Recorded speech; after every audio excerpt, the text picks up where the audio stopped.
If you have ever felt exhausted from being everyone's safe place, if you have ever swallowed your needs so others could breathe, if you have ever wondered why you are alone when you are the one who always shows up, have you canceled your own plans, your sleep or your peace just to help someone who forgets you the moment they are done, then this story is for you. Because sometimes life teaches us the hardest lesson through the people we care about. His name was Tunde Adebayo, and on the street in Lagos, everyone knew one thing about him. Tunde never said no. If you needed money, call Tunde. If you needed a ride at 2 a.m., call Tunde. If you needed help moving, writing a proposal, settling an argument, or praying through a hard season, Tunde will show up. He believed that was what love looked like. He learned it young in a small compound in Ibadan, where his mother often said, "A good person must always be available." Tunde carried those words like a badge of honor. Being needed made him feel important.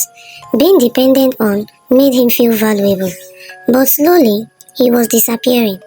At 25, he dreamed of opening a design studio.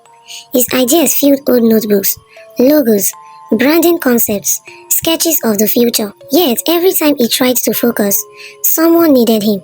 "Bro, I'm short on rent." "Tunde, this proposal is urgent. Please, I can't do this without you." He said yes every time. His savings drained into other people's emergencies. His time dissolved into other people's priorities. And whenever exhaustion whispered, "Rest," guilt replied, "If you don't help them, who will?" The first real crack came on a rainy Tuesday.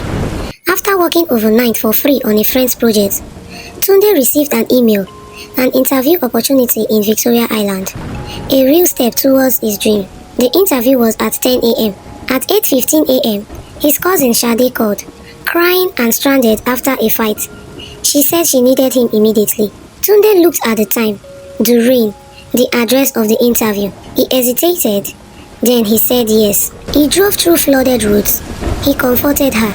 He missed the interview. Later that night, the rejection email arrived. For the first time, helping didn't feel noble. It felt costly. Still, he told himself, "At least I was there." Months later, life answered back. Tunde felt sick. The quiet kind that comes from stress and sleepless nights. For the first time, he needed help. He called Kunle. He was busy. He called Shade. She was drained. Others didn't pick up. He laid in bed, staring at the ceiling fan, the room painfully silent. He had carried their crises like they were sacred. But when he whispered, "I need you," the world was suddenly busy.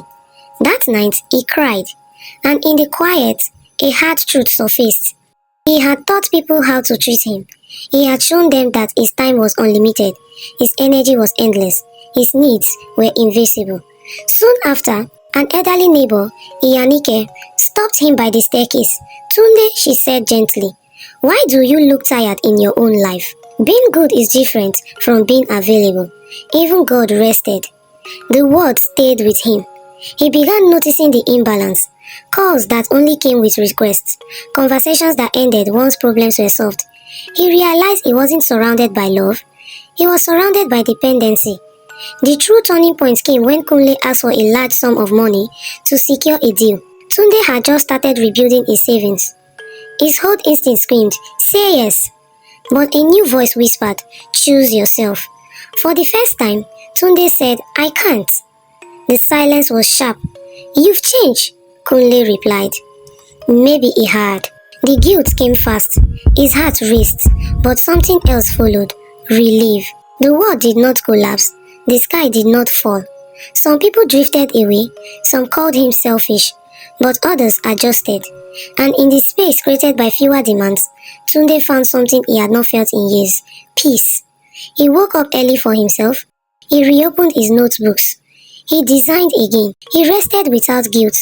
He began asking himself one simple question before helping anyone.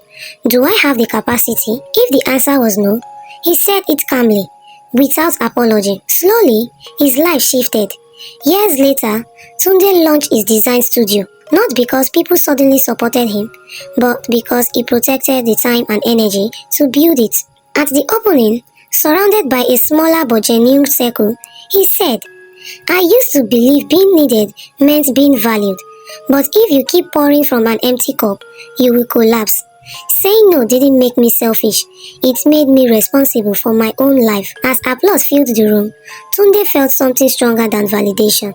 He felt whole because he finally understood. If you have ever swallowed your needs so others could breathe, if you have ever wondered why you are alone when you are the one who always shows up, maybe this is your sign. You are allowed to rest. You are allowed to choose yourself. You are allowed to say no. Because protecting your peace is not pride. It is power. And sometimes, the most loving thing you can do is to stop abandoning yourself.